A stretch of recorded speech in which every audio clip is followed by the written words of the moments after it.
All right. So, welcome to the Take a Breather podcast with Stacy Every and Eric Almeida. This is episode number 1, which is super exciting. How are you doing today, Stace? I am really excited that this is episode number 1. Yes, so am I, as we both get used to doing this and to talking to each other, knowing that other people are listening, which is going to be kind of hilarious. So Stacy and I are both emotional freedom technique practitioners, which we will go into detail throughout these podcasts as to what that is and how that works and how that can help in regards to both mental and physical well-being. The point of this podcast is for us to talk amongst ourselves, along with doing interviews with other guests of people who are in the health and wellness world for the multiple forms of techniques and practices to help one's well-being, both mental and physical. And we're also going to be throwing in some specific episodes that'll be tapping rounds for on specific topics, and we will be releasing that on some kind of fun schedule. I'm thinking like a tapping Tuesday or a tapping Thursday. I don't know which one yet, but I like the alliteration for sure. And um, Yes. so today we just wanted to start off with just basic introductions of who we are and kind of how we got into EFT to begin with. And did you want me to go first or did you want to go first? I'm open either way. I'm happy to have you go first, actually. You're on a roll. Alrighty, so I will go first. So I am Eric Almeida. We are actually based out of Western Massachusetts in the Pioneer Valley, or the Happy Valley, as it's also well known.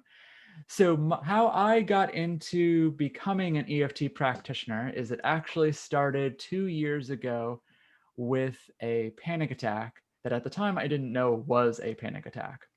So I was working in subsidized housing, very technical work, very government paperwork, that kind of thing. And I really had to maintain a certain distance from the residents and always have that kind of professional facade. And I had developed that kind of customer service mask for many years in customer service, from hospitality to real estate to sales and all that kind of stuff. And I was good at it, but it kind of took its toll on me in a way because I was essentially for many years very detached from my emotions and very kind of suppressing them throughout that entire thing.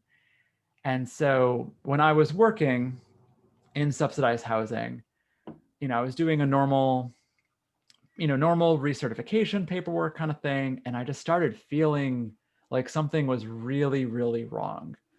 And just, my legs started to go numb, my hands started to go numb, my heart was racing, I started really sweating, and I'm like, something's really wrong. I ended up going into my boss's office and I was like, hey, like, can you cover this? I'm like, I don't feel good. And she was like, oh, sure, not a problem. She took it over. I went over into the maintenance office just to kind of just take a breath, haha. And it just kept getting worse. And so I started to freak out, and I'm like, I started instantly being like, is this a heart attack? And so I try to call 911, and it doesn't work. And so Oh my goodness. these are like those voice over IP phones, like those standard office kind of phones. Oh, And yeah. so you have to like turn on the feature where dialing 911 actually goes to 911 because you have to dial 9 to What? call out. And so I couldn't get it to work. Oh my God. I know. In the middle of a In the medical middle of what I emergency, thought was a heart trying to attack. figure out how to dial 911. Oh my gosh, that's Yes. crazy. Yes. And so I'm like, shit. And so I didn't have my phone on me. I left it in the office where my boss was. And so I ended up like doing my best to compose myself to walk back into the office to grab my phone as like my hands are shaking and everything. And so Mm. I go into the office, I grab my phone and I kind of whisper into her ear, I'm like, I'm calling an ambulance. I really don't know what's going on. And she was like cool as a cucumber, kudos to her, and was like, okay. Mm. And then I went back into the maintenance office, you know, I call 911. I go through the normal gambit of 911 before they connect me with the local people. And I tell them, what I think is happening, the shortness of breath and sweating and thinking it's a heart attack, and they're like, we'll send an ambulance right away. And then right afterwards, I call my husband and it goes to voicemail. And I am like in full on meltdown at this time. And I literally like in tears leave him like this message of like, I love you. You're the best thing in my life. I think I'm dying. And I kind of like goodbye, basically. And so, yeah, it was to voicemail. And Wow. so, Oh my gosh. yeah, I can laugh about it now. He did not appreciate that voicemail. And I so, can only imagine. yeah, he promptly deleted that voicemail once he knew I was okay afterwards. Um, so after I leave him the voicemail, I'm basically waiting for the paramedics to show up. And I'm like, I'm crouched over on the desk. I have like my head under the desk. I'm hardcore hyperventilating. I've got just fluids coming out of my face everywhere. And my head's just on the desk and I can feel the snot or drool or something like oozing onto the desk. And I'm like, that's disgusting, but I don't care. And then like I lose time. I don't know how long I was sitting there like that. Like I really kind of was like, I don't know where the hell I went. I don't know if I was even conscious anymore. I really can't recall. And then the door opens again and it's the paramedics and they come in, they ask me what's going on, how, and all that. And I tell them what I think is happening. Like, I think it's a heart attack. And I describe to them my symptoms and everything. And, they put the oxygen clip on my finger. They do my blood pressure with the cuff. And, they read the results. And from what little medical knowledge I know, it all seems relatively normal-ish. I tell them that I normally have low blood pressure, which I do. And so they kind of figured out pretty quickly what it was. And they're like, okay, they're like, they're like good news and bad news. The good news is you're not having a heart attack. The bad news is you're having a panic attack. But, you'll be okay. We will sit with you until it passes. And so they told me that kind of sort of helped a little bit. And so just knowing that it wasn't a heart attack. And so Yeah. they talked me through, slowing down my breathing and things like that, and just really like taking deep, slow breaths. And I was doing that for a while. And, it got to a point where, they were able to just kind of like normal chit chatty kind of stuff, like just what's going on, how are things? And they kind of talked amongst each other a little bit too. And just kind of made it feel normal. Like energy wise, they were like so level. It was fantastic. And so I ended up calming down. My husband calls me back and I answer on speaker and he's like, where are you okay? Where are you? And I'm like, I'm still at work. I'm having a panic attack. Can you come and get me? And so, the paramedics were like, we'll take you to the hospital. If you want to go to the hospital, it's up to you. And I was like, once I got to a point where I was more comfortable, I was like, I don't want to, because like, what the hell, like, what are they going to do? They'll give me like a Xanax or something and kind of send me home. And then $1,000 later. And so, because yeah, hey, we're in the United States, healthcare, you walk in the hospital, $1,000. And so, so my husband takes me home and I took the next day off from work. We actually got my car the next day because I obviously left it there. And then I tried to go just back to work 2 days after. And I get there and I walk into the office. The office, it's about half an hour before the office was supposed to open. And I just feel everything that happened start coming back. And I was just like, oh, fuck, oh, fuck, oh, fuck. And I'm like, I bolted out the door because I'm like, I need to get home while I can still drive. And so,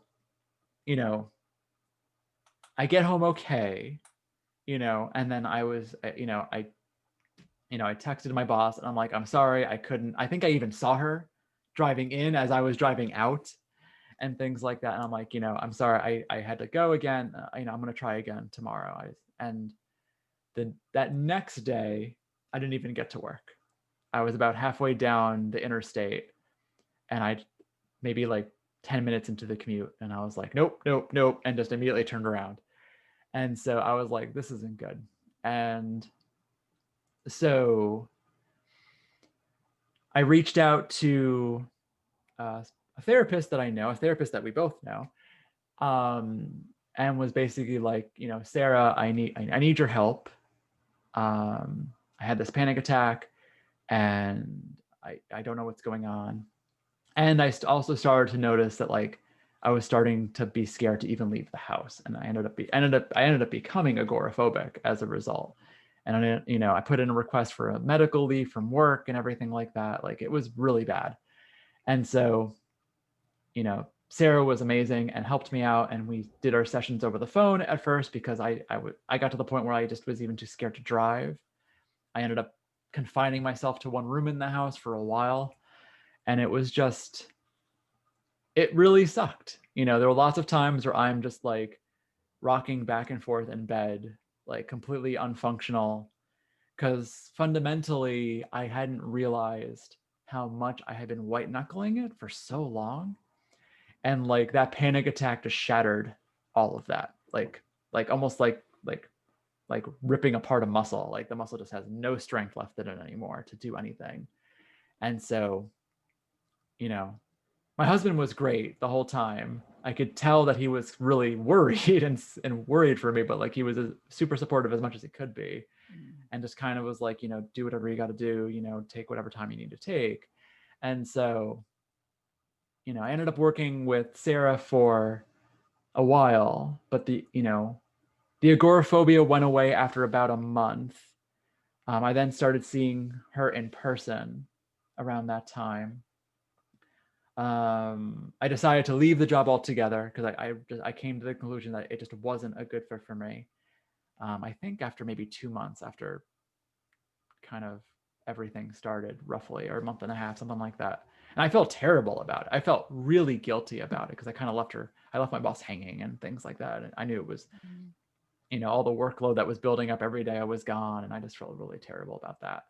But like I was useless to her at that point. And, I continued to do a lot of work with myself. And, Sarah, being a therapist, had incorporated the EFT work into her practice. And I got a huge amount of exposure from her from that.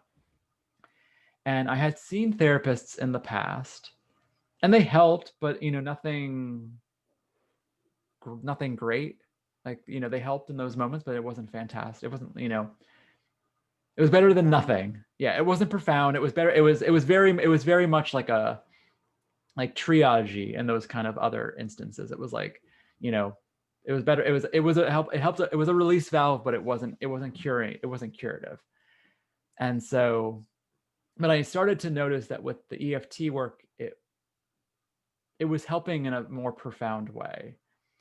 And it got to the point where I need to find a new career path.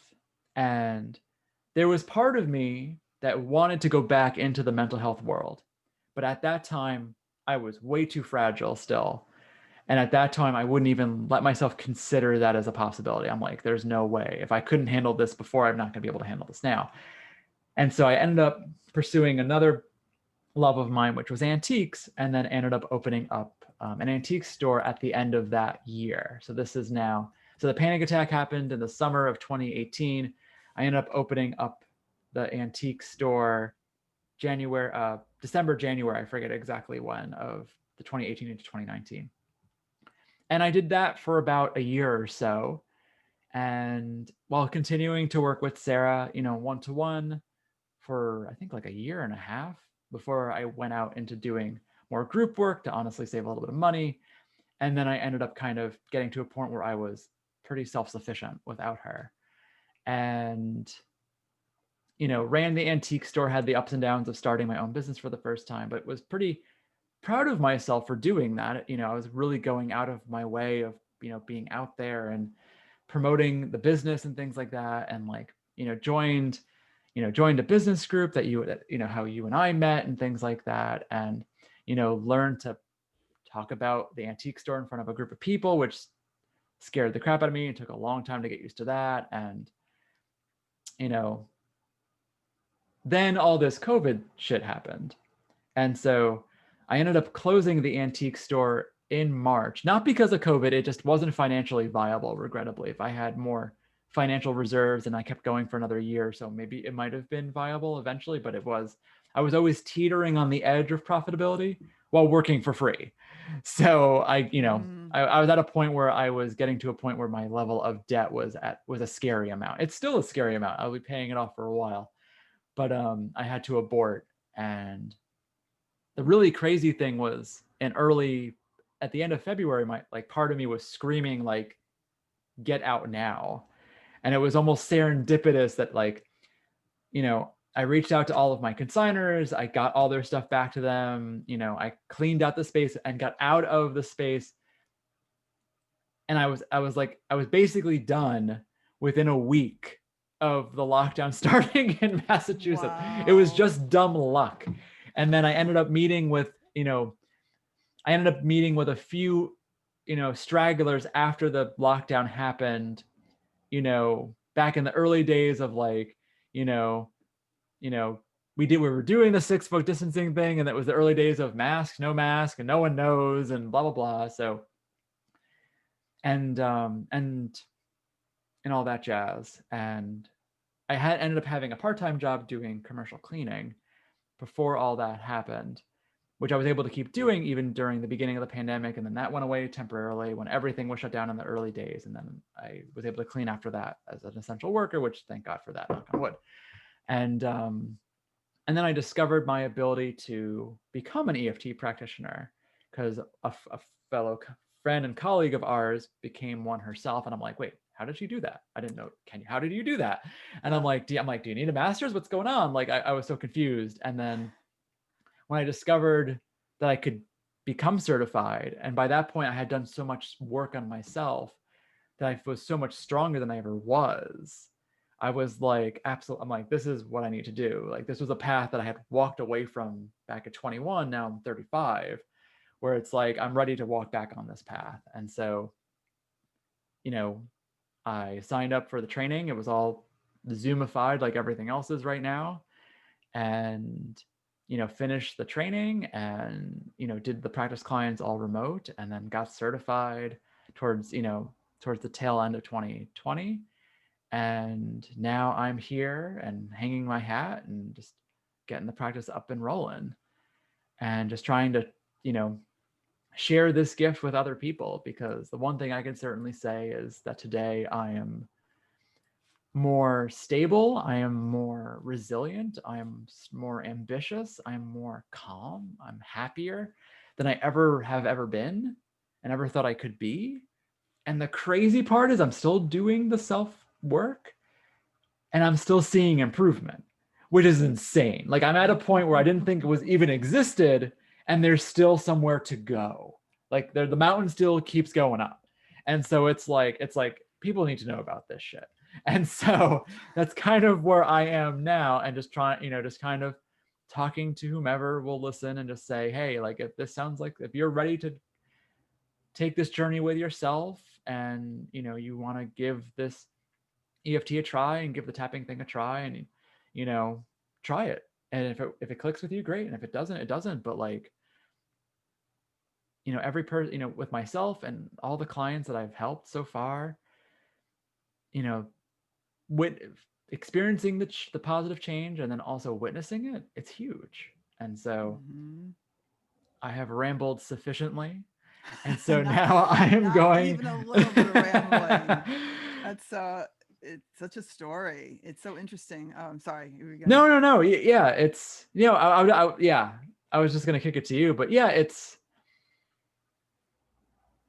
sucked for a good chunk of time, and then, but like, I'm as really odd as it sounds, I'm really grateful for that panic attack, because I was ignoring.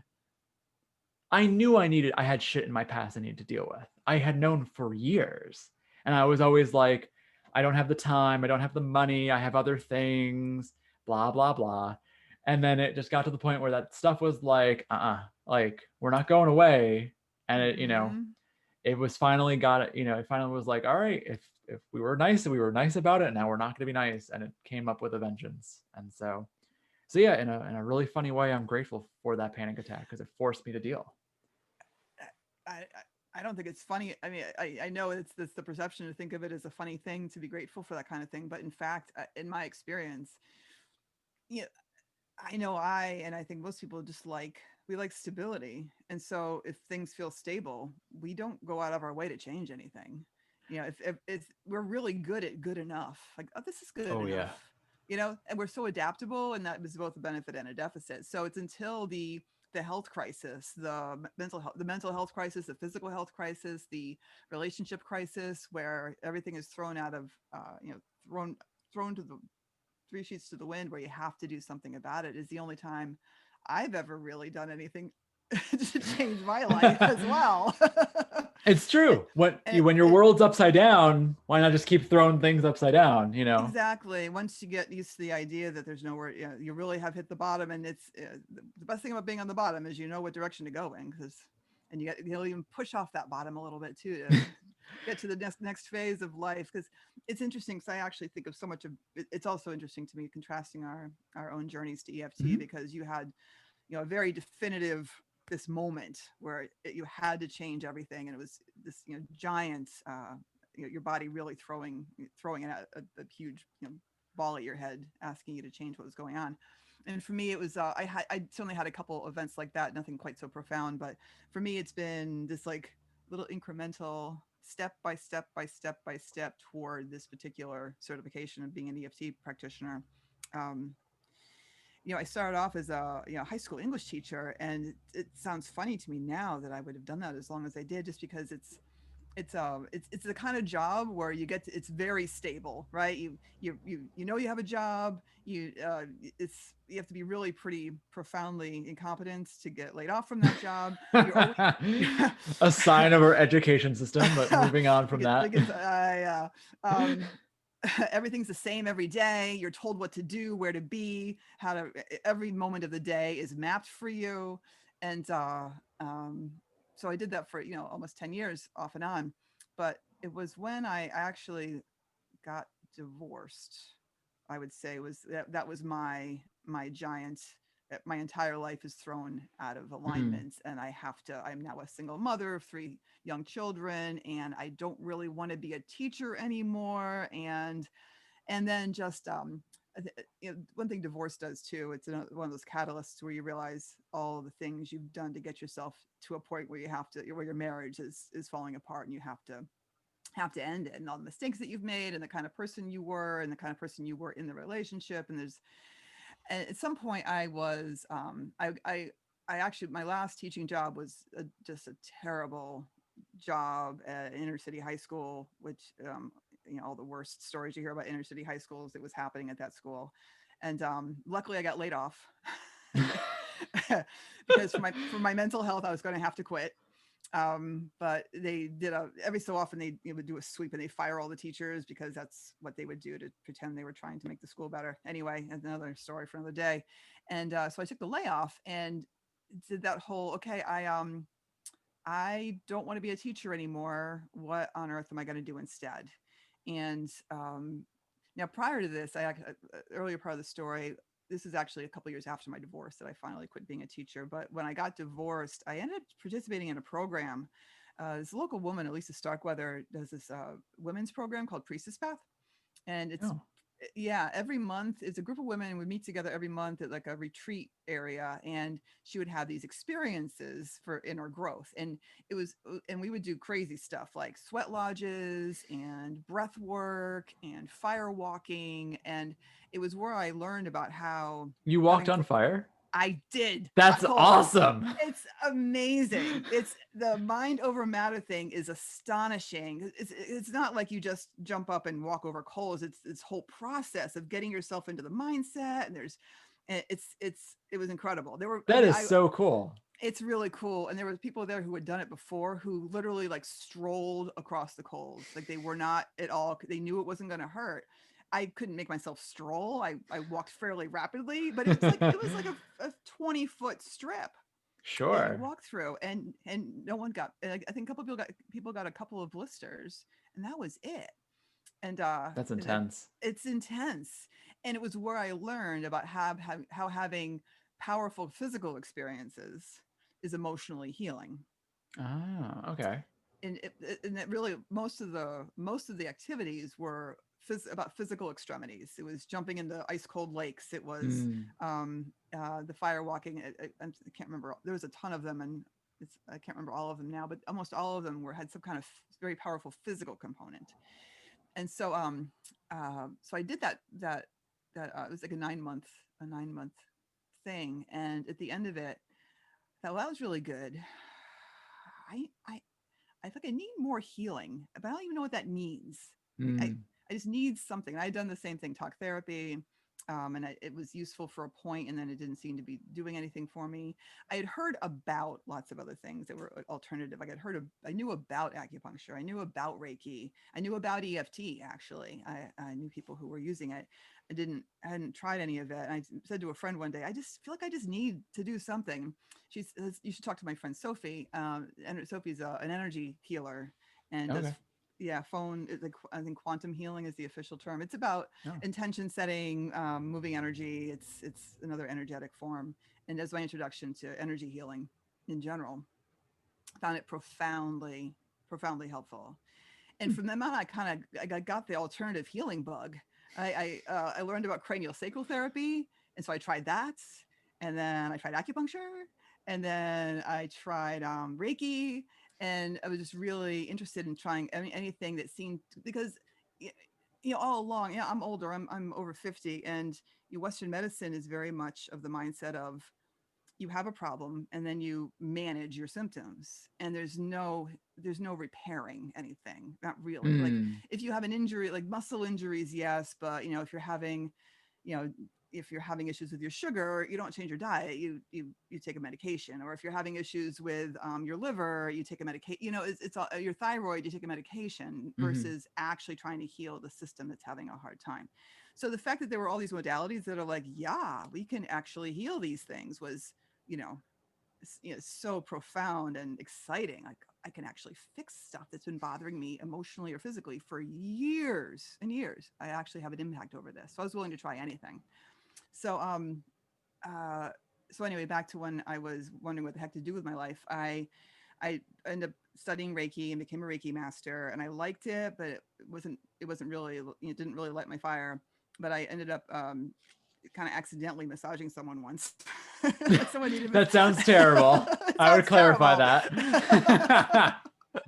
I was offering a friend of mine Reiki, and they were having terrible muscle pain. And I said, I think you need massage more than you need Reiki. And they're like, hey, if you want to go ahead and give me some massage, I don't know what I'm doing. And they're like, I don't care. I'm in so much pain right now.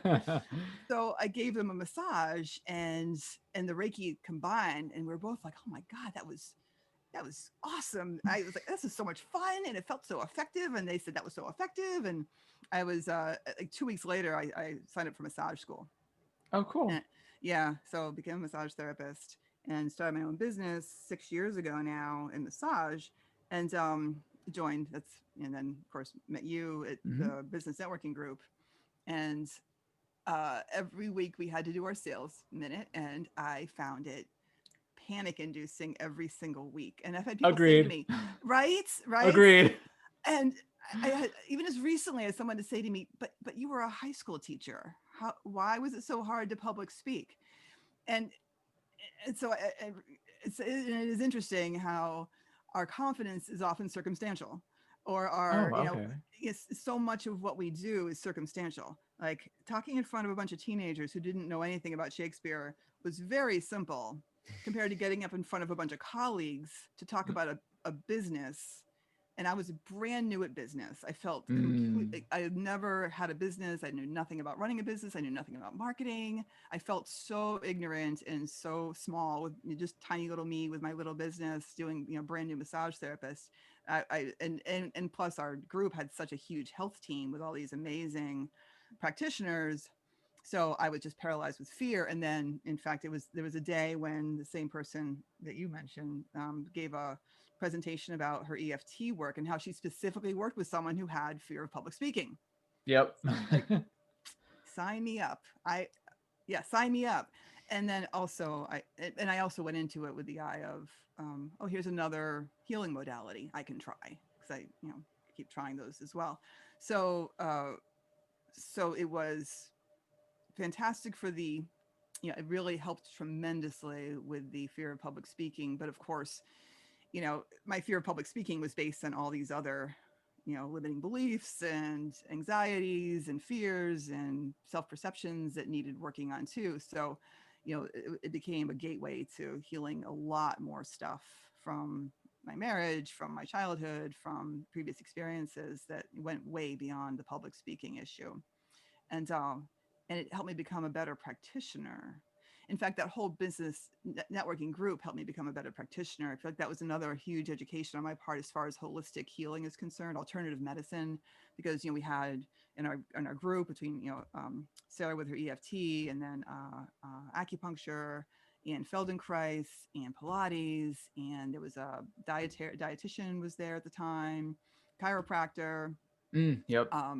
So I got to really learn about all these different modalities that all had their own angle on how to help a person's body heal. And I mean, acupuncture is straight up on the physical and emotional level with the healing, but any kind of physical healing has an emotional component and emotional benefit as well. So I feel like that whole experience has really expanded my understanding of all the ways our bodies can heal and all the different modalities that we have access to that can make profound changes in how we see ourselves and how our bodies function and how our emotional structures and how we're able to move through the world in a whole healthier, happier way. So, and then COVID came. And then the COVID. And then there was the COVID, and the massage therapists were all sent home. And I tell you, like, I'd say it had been maybe 2 months prior to COVID where I thought, all right, my business feels so stable. I've got a clientele that's reliable. They send me regular referrals. I make enough money every year finally, because it was like 4 years of a real hard slog before I felt like I was not ever having to dip into savings again and could actually start saving money. And I've arrived. I'm here. Yeah, time to go. Too bad, Stacy, your business is over. And I had that moment of my business might be over. I may not, I mean, especially in March, right, when we were all just sent home. Oh my God, yeah. And at first it was, well, you're home for 2 weeks. All right, we're going to extend it for a month.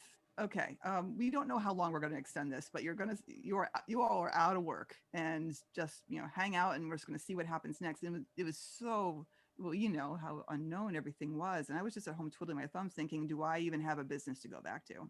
I don't even know. Of course, and then I caught COVID myself and was dreadfully sick for a month. And so I was sick, and it's one of the worst couple months of my life. My kids were with their dad, so because I was sick, and I was alone, and I didn't know if I had a business or how my health was going to be affected in the long term. And I started just, once I felt better and had my energy again, I started just meditating and writing stuff down, trying to, like, what do I do instead? What can I do that's going to, I can do virtually, what doesn't require a personal presence, so I can support myself and my family. And I had like 6 different ideas, and the one that kept, and I had the same conversation with that mutual friend about EFT. Yep. And she says, oh, I said, what? I had the exact same reaction. Yep. I can get certified in EFT? Oh my gosh. Says, yes. And this program is wonderful. And you should really think about it.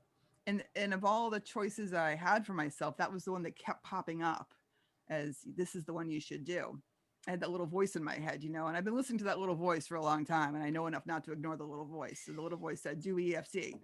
So I did. And then I was in fact allowed to go back to work, which is great. So I feel the EFT, I feel so fortunate now that I've been just like slowly building brick by brick, this foundation of understanding the human body and how our nervous systems work and the energy system and the different ways in which energy moves in the body and how it affects our physical bodies and our hearts and our minds, and just having all these different lenses of awareness through all these different modalities that I've been exposed to. and then being a body worker, where being a body worker, not many body workers talk about this, but all of the ones I know who do it long term say it's true that you develop, like, we have other senses besides the five that we always talk about. You know, we have our skins can sense things. If we practice sensing things with our skin, we can really sense a lot of stuff. I could talk about that in more detail in another podcast, but that also informs my work with EFT too, as far as, like, feeling your own body is another way to, being present in the moment is very healing all by itself. I think it's one of the ways EFT works is by bringing us to the present moment and more reconnecting our nervous systems and our minds and our emotions to our bodies. And so my body work informs, that, awareness of that as well.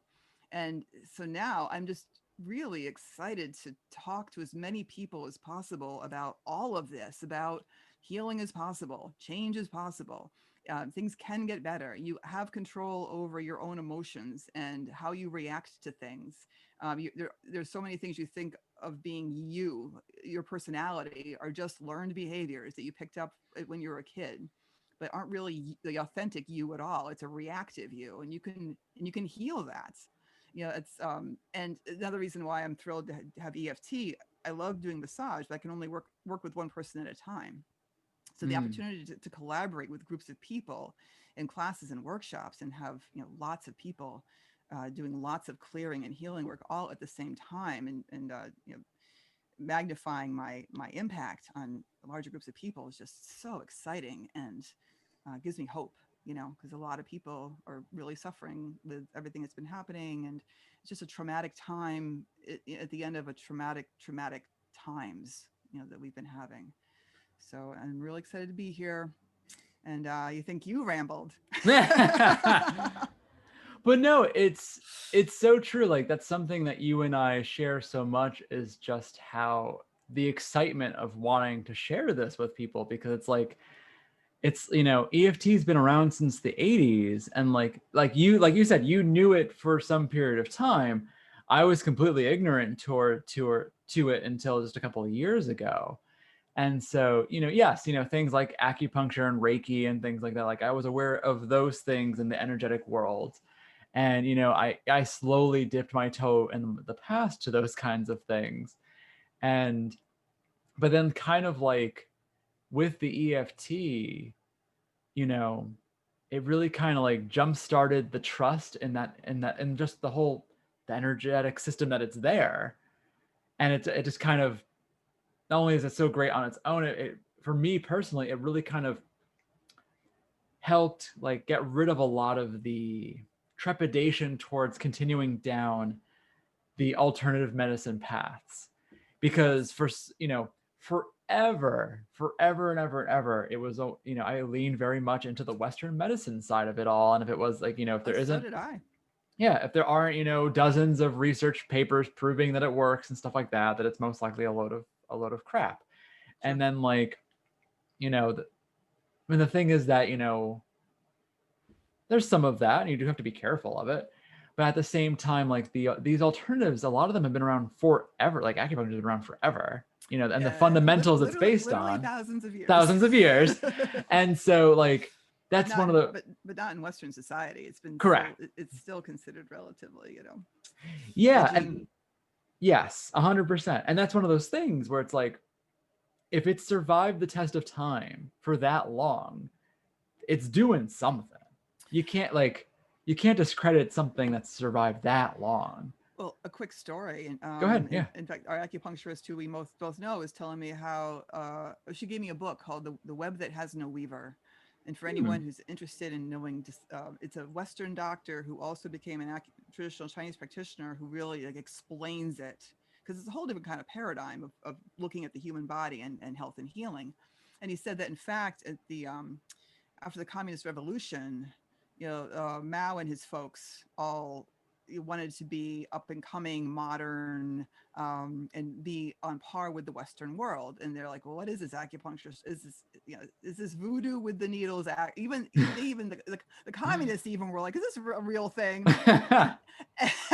And they did very thorough studies for years, tracking outcomes with people using acupuncture for various health conditions versus people using Western methods for those conditions, and found over and over again that, yep, the outcomes were at least as good using Which is acupuncture crazy. for Which is heart like, disease issue, all these different issues, as Western medications were, as far as helping symptoms and general well-being. So they're like, okay, because they were ready to, to kick out the traditional Chinese practitioners and replace them all with Western doctors, and said, no, we're going to keep acupuncture. It's a real thing. It's viable. yeah, and like, which is so cool. And like the other part too, for some of the things that we were taught in our training that EFT could help with, like, I'll admit there was part of me that was certainly very suspicious. Like pain relief was an interesting one that I was like, really? I had no idea this could work for pain relief. And I hadn't either until yeah, we I had heard that no at the idea. training. Yep. And then the food craving one from personal experience, yes, that it definitely works. And so that's a tale for another day. But no, the science nerd in me was like, was hungry for some of the research, and that came up in our training, and then I did a deeper dive into some of the research, and it's really like some of the studies are very recent, like the past couple of years, like fMRI studies and things like that. And it's just, I saw this fMRI study that was showing, it was specific for food cravings actually. Oh, interesting. And they did it, I think they compared it to, I think, a cognitive behavioral technique for food cravings. I believe that was the other technique that was the control per se. Don't quote me on that. I have to look at that study again. But they showed the scans, and the scans for people who did the EFT work for their food cravings was dramatic, like noticeably different when you looked at the two images, like when it came to activation of the brain, that it was dramatically reduced. And I was just like, that is so cool. And then, I read this like meta-analysis that was showing how EFT has the same level of efficacy as cognitive behavioral therapy. And from that, I thought was amazing. So I'm a psych major, so I dabbled in the more conventional psychology world for a bit with the intention of becoming a clinician.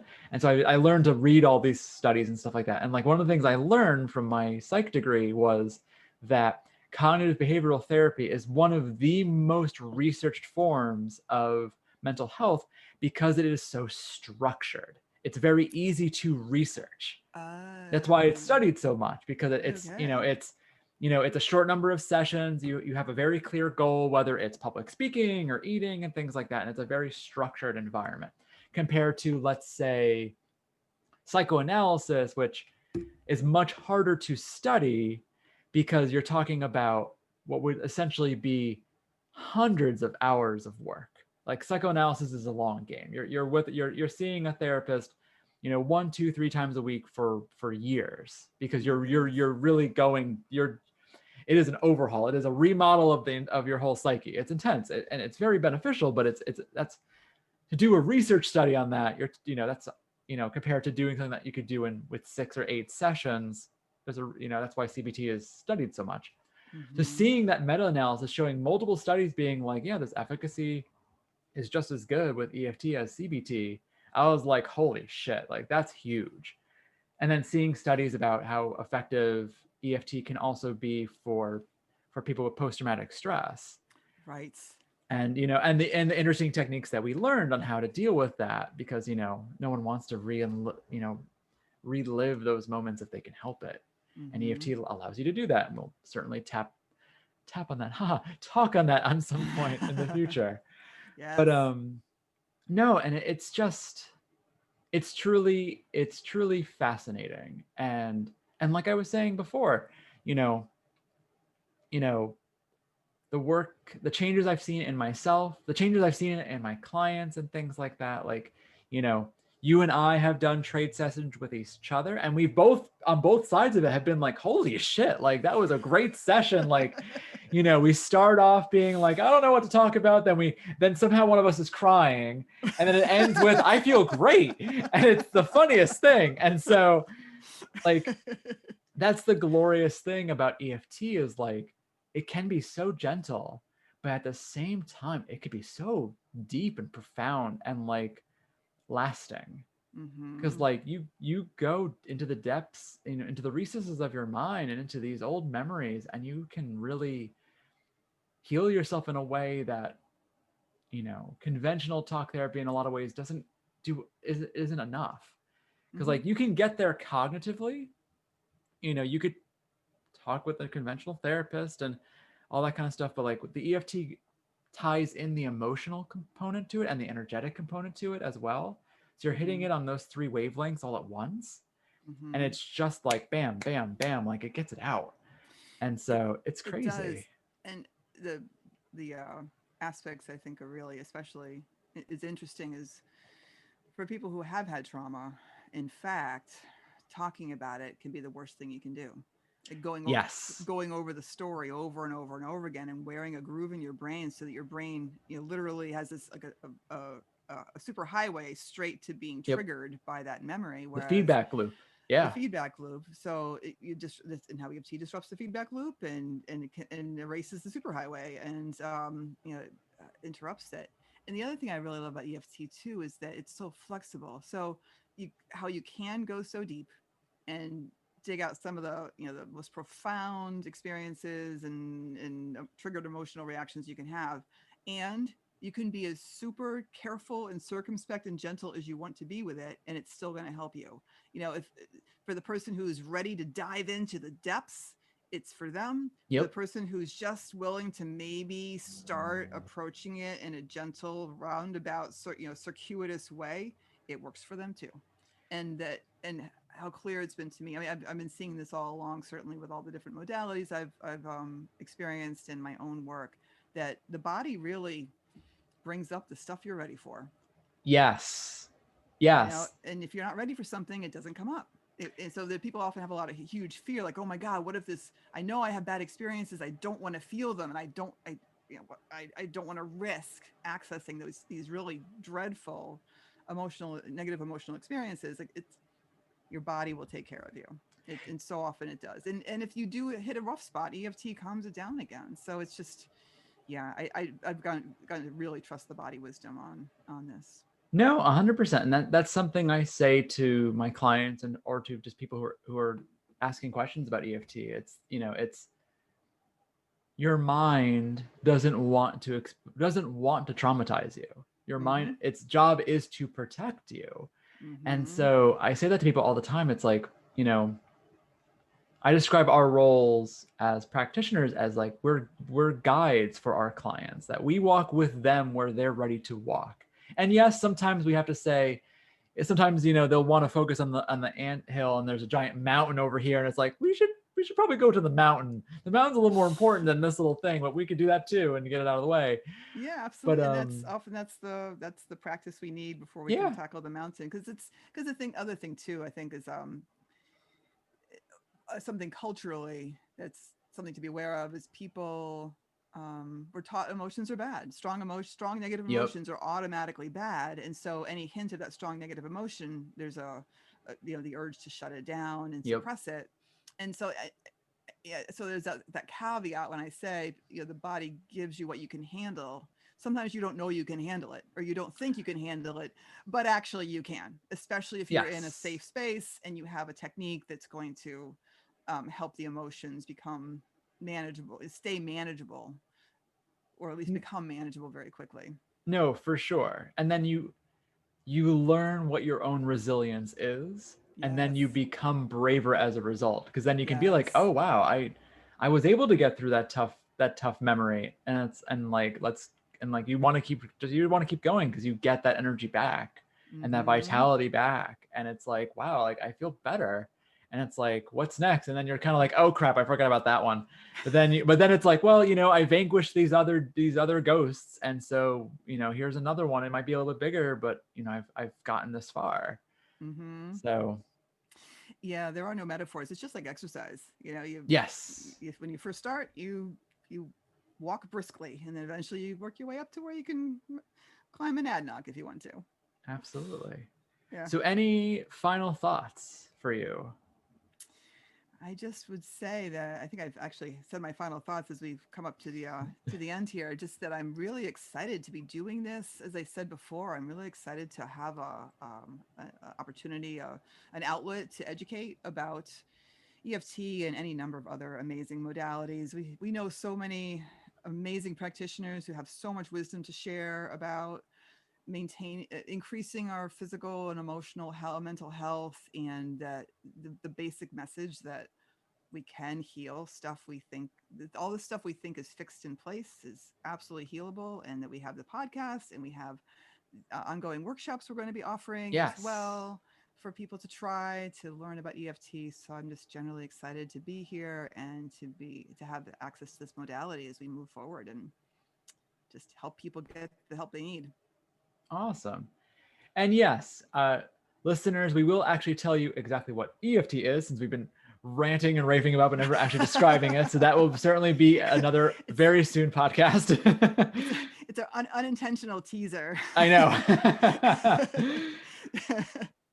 But yeah, so so Stacy and Every and I are, we are collaborating, but we have our separate practices. So Stacy Every is at stacyevery.com, and I myself, Eric Almeida, I am at ericeft.com, and Every is spelled like every day, and Eric is spelled with a C. And you can also find, of course, and you can also find us on Facebook, where you can see when we're having the monthly events. So Stacy's Facebook is Stacy Every EFT Tapping and Massage Therapy, and my Facebook is Eric Almeida EFT Practitioner. And we had our first free tapping event January of 2021, and that was on resolutions. Our second event will be in February on the 18th, and it'll be revolving around love, because Valentine's Day is triggering for us all. And then we'll have one in March, and that topic we still have not confirmed yet. So just keep an ear out for that one. And I think we're good. So thank you so much for listening. And yes, thank you so much for listening. Awesome. And always a pleasure, Stacy. And we'll talk to everyone Same. again. Yes.